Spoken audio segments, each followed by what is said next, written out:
नमस्कार साथियों, MP TET परीक्षा की तैयारी के लिए जुड़िए हमारे चैनल से। हमारे चैनल पर प्रतिदिन आपको सभी विषयों की बताया जाएगा। हिंदी, इंग्लिश, संस्कृत, गणित वर्ग 2 और 3 जिस भी विषय की तैयारी करनी है उसके लिए आप हमें कमेंट्स कर सकते हैं। आपकी हर रिक्वायरमेंट को पूरा किया जाएगा, तो जुड़िए हमारे चैनल से। याद रखिएगा, इनके अनुसार बोला गया है कि शिक्षण को किस प्रकार परिभाषित किया गया है। तो प्रश्न संख्या 1 का यहाँ पे राइट आंसर देखेंगे। अब देखिए 4 ऑप्शन दिए गए, इसमें से जो राइट आंसर हमारा होगा ऑप्शन बी हो जाएगा, अधिगम को सुगम या सरलीकृत करने वाली प्रक्रिया। ठीक है, तो बी ओ स्मिथ के अनुसार शिक्षण को किस प्रकार परिभाषित किया गया है, तो उन्होंने बताया है अधिगम को सुगम या सरलीकृत करने वाली प्रक्रिया। ठीक है, ऑप्शन बी हमारा यहाँ पर राइट आंसर हो जाएगा। ठीक है, ऑप्शन बी राइट आंसर। अगला प्रश्न देखेंगे, प्रश्न संख्या 2। देखिए, शिक्षण की प्रकृति के संबंध में निम्नलिखित में से कौन सा कथन सही है। किसकी प्रकृति? शिक्षण की प्रकृति के संबंध में निम्नलिखित में से कौन सा कथन सही है। सही कथन हमें बताना है।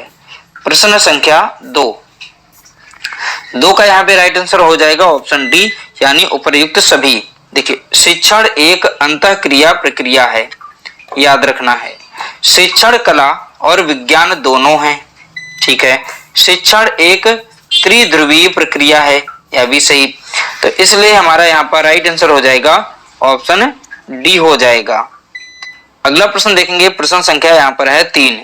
शिक्षण का मुख्य उद्देश्य क्या होना चाहिए। तो आपको यहाँ पर बताना है शिक्षण का मुख्य उद्देश्य क्या होना चाहिए। देखिए 3 का यहाँ पे राइट आंसर हम देखेंगे ऑप्शन बी हो जाएगा, छात्रों के व्यवहार में अपेक्षित परिवर्तन लाना और अधिगम को आसान बनाना। तो शिक्षण का मुख्य उद्देश्य होगा।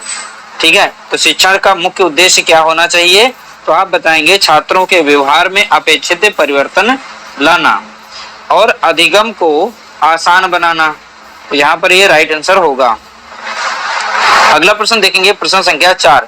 शिक्षण के त्रिध्रुवीय मॉडल में कौन से 3 घटक शामिल हैं। किस मॉडल में? त्रिध्रुवीय मॉडल में।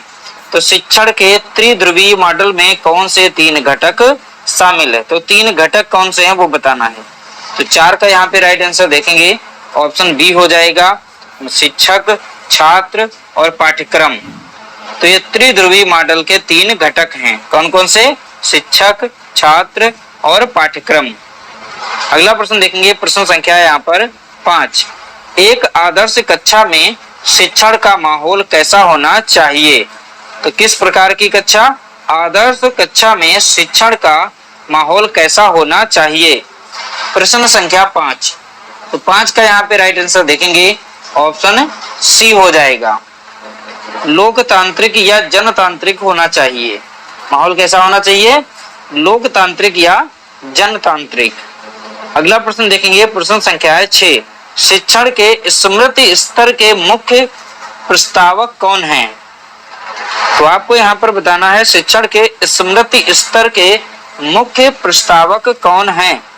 तो 6 का यहाँ पे राइट आंसर देखेंगे, तो 6 का राइट आंसर हो जाएगा ऑप्शन ए, हर्बर्ट।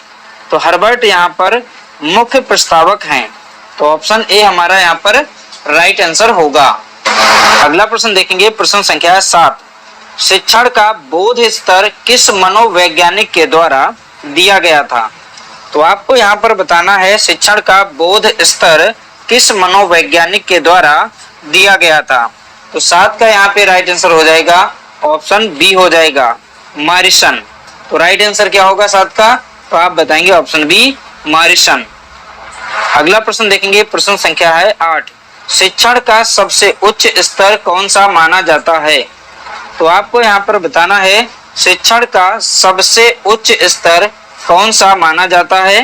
तो 8 का यहाँ पे राइट आंसर आप बताएंगे, तो 8 का राइट आंसर हो जाएगा ऑप्शन सी हो जाएगा, चिंतन या विमर्श स्तर। ठीक है, तो राइट आंसर क्या होगा, चिंतन या विमर्श स्तर। अगला प्रश्न देखेंगे, प्रश्न संख्या है यहाँ पर 9। चिंतन स्तर के शिक्षण के मुख्य प्रतिपादक कौन हैं। तो आपको यहाँ पर बताना है चिंतन स्तर के शिक्षण के मुख्य प्रस्तावक का नाम। तो 9 का यहाँ पे राइट आंसर देखेंगे, इसका राइट आंसर हो जाएगा ऑप्शन ए हंट। ठीक है, तो हंट यहाँ पर हमारा करेक्ट आंसर होगा।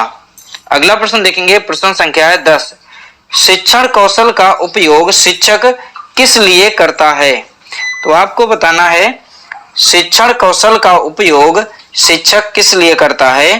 तो 10 का यहाँ पे राइट आंसर हो जाएगा ऑप्शन बी हो जाएगा, शिक्षण को प्रभावी और अर्थपूर्ण बनाने के लिए। तो राइट आंसर क्या होगा? शिक्षण को प्रभावी और अर्थपूर्ण बनाने के लिए, ऑप्शन बी राइट आंसर होगा। अगला प्रश्न देखेंगे, प्रश्न संख्या 11। समावेशी शिक्षा का मूल दर्शन क्या है? तो आपको यहाँ पर बताना है समावेशी शिक्षा का मूल दर्शन क्या है। तो 11 का राइट आंसर आप बताएंगे। देखिए 11 का यहाँ पर राइट आंसर हो जाएगा इन चारों में से ऑप्शन बी हो जाएगा, सभी बच्चों को बिना किसी भेदभाव के एक ही नियमित स्कूल में शिक्षित करना। ठीक है, तो ये समावेशी शिक्षा का मूल दर्शन है। ठीक है, ऑप्शन बी यहाँ पर सबसे सटीक आंसर होगा। अगला प्रश्न देखेंगे, प्रश्न संख्या 12। समावेशी कक्षा में एक शिक्षक की सबसे महत्वपूर्ण भूमिका क्या होती है?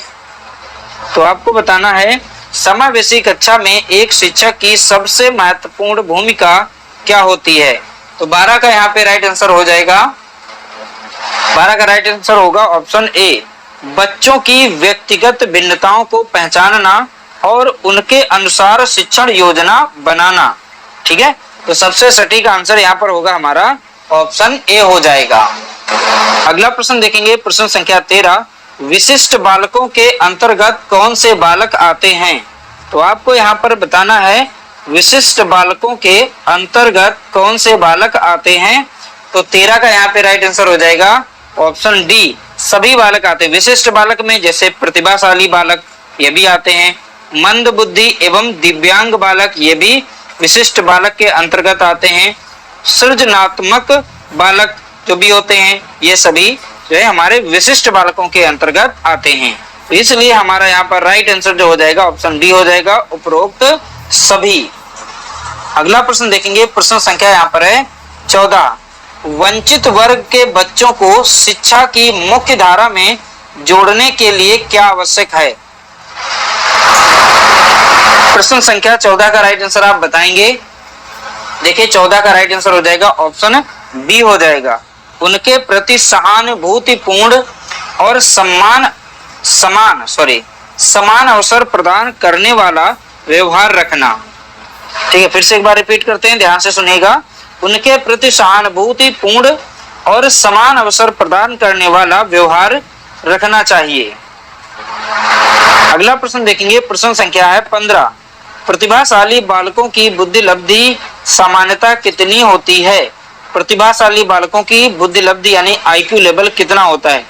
ठीक है, सामान्यता में बताना है। तो 15 का यहाँ पे राइट आंसर अगर हम देखें तो ऑप्शन बी हो जाएगा, 140 या उससे अधिक। ठीक है, आईक्यू लेवल यानी बुद्धि लब्धि के जो बालक होते हैं वो प्रतिभाशाली बालक कहलाते हैं। अगला प्रश्न देखेंगे, प्रश्न संख्या यहाँ पर 16। पठन संबंधी विकार या कठिनाई को क्या कहा जाता है? तो पठन संबंधी यानी पढ़ने से संबंधित, रीडिंग से संबंधित यहाँ पर दिया गया है। तो 16 का यहाँ पे राइट आंसर देखेंगे, 16 का राइट आंसर हो जाएगा ऑप्शन ए, डिसलेक्सिया। ठीक, क्या कहलाएगा? इंग्लिश में भी याद रखिएगा, कभी कभी इंग्लिश में ऑप्शन दे देता है। तो डिसलेक्सिया यहाँ पर ध्यान रखना है, ये राइट आंसर है, पठन संबंधी विकार है। अगला प्रश्न देखेंगे, प्रश्न संख्या 17। यदि एक बच्चा गणितीय गणनाओं को करने में असमर्थता महसूस करता है, असमर्थ है, पढ़ नहीं पा रहा है यानी कैलकुलेट नहीं कर पा रहा है, तो वह किस ग्रसित है? तो वह किससे ग्रसित है? तो 4 यहाँ पर डिसऑर्डर्स दिए गए से बताना है। अब इन 4 ऑप्शन में से जो सबसे सटीक आंसर होगा गणितीय गणनाओं से जो संबंध रखता है, तो 17 का यहाँ पे राइट आंसर हो जाएगा ऑप्शन बी हो जाएगा, डिसकैलकुलिया। ठीक है, इसे याद रखना है, डिसकैलकुलिया जो है ये गणितीय गणनाओं से संबंध रखता है। अगला प्रश्न देखेंगे, प्रश्न संख्या 18। लेखन संबंधी अक्षमता को किस नाम से जाना जाता है? किससे? लेखन संबंधी, राइटिंग से संबंधित है। तो इसमें भी याद रखना है 18 का यहाँ पे राइट आंसर हो जाएगा ऑप्शन ए डिस्ग्राफिया। तो डिस्ग्राफिया ये लेखन संबंधी अक्षमता से संबंध रखता है। किससे? लेखन संबंधी, डिस्ग्राफिया। अगला प्रश्न देखेंगे, प्रश्न संख्या 19। गति कौशल के समन्वय में कठिनाई होना क्या कहलाता है? इसके गति कौशल, जिसे मोटर स्किल कहते हैं। ठीक है, तो 19 का यहाँ पे राइट आंसर देखेंगे, 19 का राइट आंसर हो जाएगा ऑप्शन ए डिस्प्रैक्सिया। जितने भी हमने यहाँ पर अक्षमता ये सारी चीजें बताई हैं, ये क्वेश्चन करवा रहे हैं, तो इसमें से कहीं ना कहीं आप लोगों को प्रश्न देखने को मिलेंगे। ये सभी कहीं ना कहीं रिपीट होते हैं, हर बार रिपीट होते हैं, तो इन्हें ध्यान रखना, हिंदी और इंग्लिश यहाँ पर दोनों में याद रखना है। अगला प्रश्न देखेंगे, प्रश्न संख्या 20। अब देखिए ADHD का पूर्ण रूप क्या है?